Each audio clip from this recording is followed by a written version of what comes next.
ఇవాళ cinema industry పరిస్థితి ఎట్లుందంటే కక్కలేక మింగలేకుంది.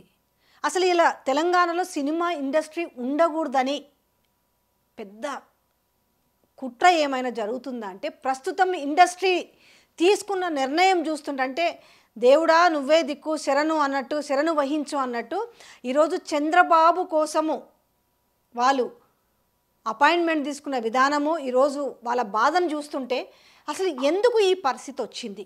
ఎస్, పుష్ప సినిమాకు సంబంధించిన ఇష్యూ జరిగింది, రేవతి మరణించింది, రేవతి కొడుకు కూడా ఈరోజు అంపశయం మీద ఉన్నాడు. ఎస్, పెద్ద తప్పిదమే జరిగింది.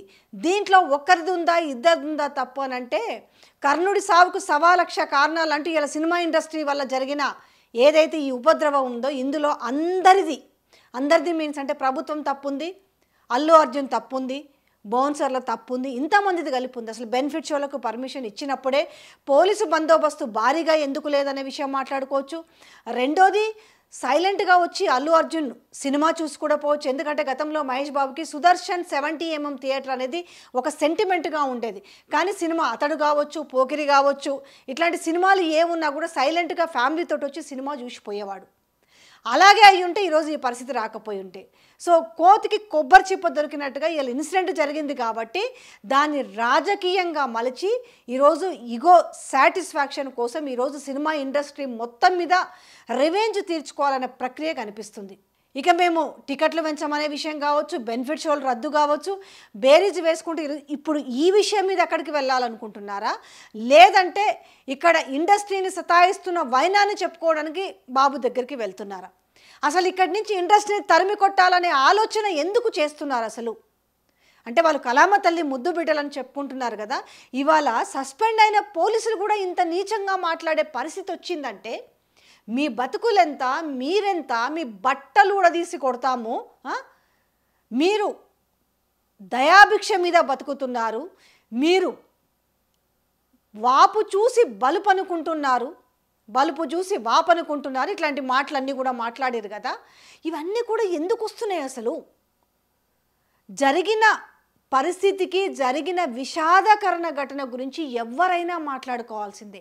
కానీ ఇది ఇండస్ట్రీ మొత్తం ఒక బురద జల్లేసి ఈరోజు శవాల మీద పేలాలు ఏరుకునే వైనం కనపడుతుంది. ఓయూజేఎస్ అంట, అల్లు అర్జున్ ఇంటికి పోయి దాడి చేయడింది. మరి ఇదే గురుకుల పాఠశాలలో, వాంఖేడు గురుకుల పాఠశాలలో ఆ అమ్మాయి ఫుడ్ పాయిజన్ అయ్యి 23 రోజులు నిమ్స్ ఆసుపత్రిలో ఐసీయూలో కొట్టుమిట్టాడితే ఒక్కరెందుకో పోలేదు? ఎక్కడ పోయింది ఓయూజాకు? ఎక్కడ పోయిండు ముఖ్యమంత్రి? ఎక్కడ పోయిండు హోమ్ మినిస్టర్? ఎక్కడ పోయిండ్రు మహిళా మంత్రులు? ఎక్కడ పోయిరు ఎమ్మెల్యేలు? ఓవరాల్గా ప్రజాప్రతినిధులు అనే వాళ్ళు ఒక్కరన్న పోయి నిమ్స్ హాస్పిటల్ సైడ్ పోయి ఒక్కరన్న పలకరించిరా? ఆ అమ్మాయి వీడియో లోపట ఏ పరిస్థితిలో ఉందో మేము తెచ్చి మేము బయట పెడితే తర్వాత పోవాలనుకున్న వాళ్ళు, ప్రతిపక్షంలో ఉన్న వాళ్ళు పాపం పోయి పరామర్శించి వచ్చారు. పాపం ఆ బిడ్డను కాపాడుకోలేకపోయినాం కదా. మరి ఆ బిడ్డకు లేదా ఎక్స్గ్రేషియా? అలాగే కోమటిరెడ్డి వెంకటరెడ్డి ప్రతీక్ ఫౌండేషన్ నుంచి చాలా మంచి చేశారు పెద్ద మనసుతో. మరి వీళ్ళేం పాపం చేశారు? వాళ్ళ గురించి ఎందుకు అసెంబ్లీలో మాట్లాడారు? అంటే దీన్ని ఒక రాజకీయం చేసి రాజకీయ రంగు పులిమి మరి ముఖ్యమంత్రి ఎందుకు వెళ్ళి చూడడు? ఈరోజు ఇండస్ట్రీ మన దగ్గర మన కాళ్ళ కింద లేదు అని ఈరోజు వాళ్ళని కాళ్ళ దగ్గరికి తెచ్చుకోవడానికి చేస్తున్న ప్రయత్నమా ఏంది అసలు ఇదంతా? ఇవాళ పొలోమని బాబు నువ్వే దిక్కు మమ్మల్ని మన్నించు మీ శరణు గోరు వచ్చినామనే పరిస్థితిని తీసుకురావడానికి కారణం ఏంది? అంటే ఇద్దరు కలిసి గూడుపుటాన్ని చేస్తున్నారా? ఏం జరుగుతుంది అసలు రాష్ట్రంలో? ఏ విషయం అంటే దాటవేత కార్యక్రమంలో భాగంగా సంక్షేమ పథకాలు ఎందుకు ఇవ్వట్లేదు అంటే బీఆర్ఎస్ మీద తప్పు నెడతారు. సినిమా ఇండస్ట్రీ గురించి ఈరోజు జరిగింది పెద్ద తప్పు, దాన్ని సరిదిద్దలేని తప్పు ఇక ముందు జరగకుండా చూసే ప్రక్రియ చేసుకోవాలి. కానీ నన్ను సీఎంగా, తెలంగాణ ముఖ్యమంత్రి సీఎం రేవంత్ రెడ్డి అనే విషయాన్ని కూడా అల్లు అర్జున్ మర్చిపోయాడని కక్ష తీర్చుకుంటున్నారా? మరి వీళ్ళ మీదనే ప్రేమ ఒలకబోస్తున్నారే ఈరోజు. ఒలకపోయండి ప్రేమని, కానీ మరి మిగతా వాళ్ళ సంగతి ఏంది? మరి మీ పేరు రాసి చనిపోయిండే మీ ఊరు సర్పంచి, మరి దాని గురించి ఎందుకు చర్చించరు? నిన్న సీసీటీవీ ఫుటేజ్ అంతా రిలీజ్ చేసి ఇదిగో తప్పని చూపించే ప్రయత్నం చేశారు.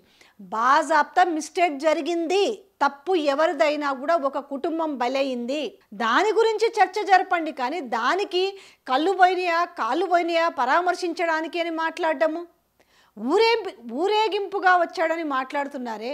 మీరు చెంచల్ కూడా జైలుకు పోయేటప్పుడు ఊరేగింపుగా పోయినరు ఓటుకున్నట్టు కేసులో. తిరిగి రిలీజ్ అయిన రోజు కూడా మీరు ఊరేగింపుగానే వచ్చారే. చేసిన పనికి పోనీ దేశానికి పనికొచ్చే పనా మరది? ఇట్లా కంపేర్ చేసుకుంటూ పోతే చాలా ఉన్నాయి. కానీ ఇక్కడ కావాల్సింది అది కాదు. ఈరోజు మనం తప్పంతా కూడా సినిమా ఇండస్ట్రీ పైన రుద్దేసి, అల్లు అర్జున్ పైన రుద్దేసి, మనం ఈరోజు చాలా కడిగిన ముత్యంలాగా మనం ఉందాం అనుకుంటే మరి మనం చేసిన తప్పులేన్ని? ఇవాళ ఇక్కడ ముఖ్యమంత్రిని కాదని అక్కడ ముఖ్యమంత్రి దగ్గరికి, అక్కడ డిప్యూటీ సీఎం దగ్గరికి పోయే పరిస్థితి దేనికి తీసుకొస్తున్నారు? ఏపీకి మేలు చేయడానికా? తెలంగాణ నష్టపరచడానికా? బెనిఫిట్ షోలు రద్దు చేస్తాము, టికెట్ల రేటు పెంచనీయమన్నది ముందే ఎందుకు నిర్ణయం తీసుకోలేదు? ఇద్దరు కలిసి నిర్ణయం తీసుకోండి, ఇద్దరు సీఎంలు కలిసి. అంత తెలుగు వాళ్ళే కదా. లేదు సామాన్యులు సినిమా చూడాలంటే ఇదే రేటు ఉండాలి, మేము టికెట్ల రేట్లు పెంచము, మీ బడ్జెట్లోనే మీరు సినిమాలు తీసుకోండి అని మెసేజ్ ఇవ్వండి. మీరు 100 కోట్లు 1000 కోట్లు పెట్టి సినిమాలు తీసి మీ బెనిఫిట్ షోలకి మీరు వేలు పెట్టి టికెట్లు పెంచడము ఇది సామాన్య ప్రజలకు భారం అవుతుంది అనే విషయాన్ని మీరు తీసుకురావడానికి ప్రజల ముందుకి అసలు మీరు మీ బడ్జెట్ తగ్గించుకోండి అని మెసేజ్ పాస్ చేయండి.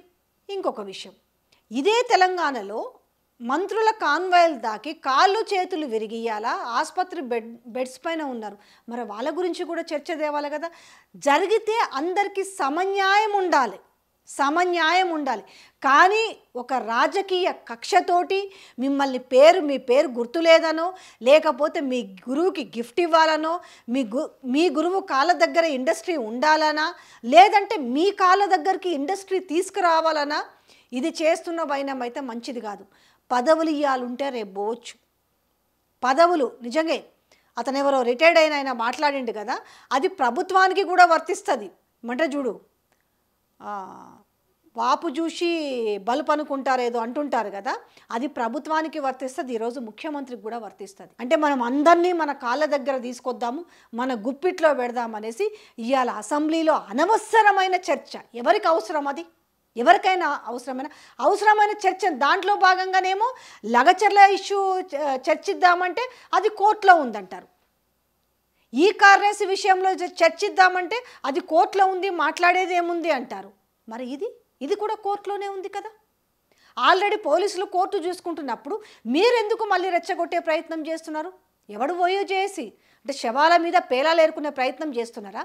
ఎందుకో పోలేదు ఆ రోజు శైలజ చనిపోయింది కదా, పాపం చదువుకునే అమ్మాయి, ప్రభుత్వం గింత మంచి తిండి పెట్టలేకపోతే చచ్చిపోయింది కదా. పాము కాటుకు ఎంతమంది గురైనరు, ఎంతమంది చచ్చిపోయారు? దాదాపుగా 1000కి పైకి విద్యార్థులు అస్వస్థతకు గురయ్యి బతుకు జీవుడా అనుకుంటూ వాళ్ళు పాపం బతికిడుస్తున్న వైనము. మరి దీని గురించి ఎందుకో చర్చ పెట్టారు?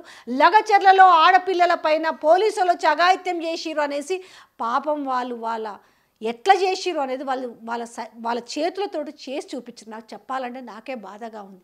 మరి అదెందుకు మీరు చర్చ పెట్టలేదు? సో ఒక్కదానికి ఇన్ని వస్తాయి.